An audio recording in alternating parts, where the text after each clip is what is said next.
Ayan guys, umalis kami saglit ni Manoy kasi may puntahan nga po kami. At na nga kami po ay dumating sa bahay. Kaya na po ang nadat na namin. May humabol po ngayong Pasko.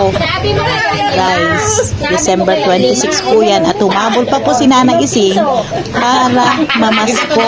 At ang usapan nga po namin ay January 1. Magkita-kita po kami naman ay doon sa Nubaliches. Ang kaso, si Nanang Ising po atat na makita si Jinli at si Arnel. Ayan guys, yan po yun. At panoorin nyo na lang po kung ano yung ganap. At talagang gusto niya pong mangyari ay manghingi siya ng pamasko. Kailangan daw niya po ay 5. Nandiyan. 5! Ay binigyan naman po ni Manoy ng 5 coins, piso coins. So, kasi ginujoke po siya. So, yan. Nakahingi naman po siya ng pamasko kay Manoy. At ginawan ko na lang po ng paraan yung para kay Sir. Kasi po, hindi po namin makuha yung ampaw niya dun sa taas na iniwan ni Sir. Ayan lang guys. O, ayan o, guys o. Dami laman yan ha. Kompleto yan ha. Tago.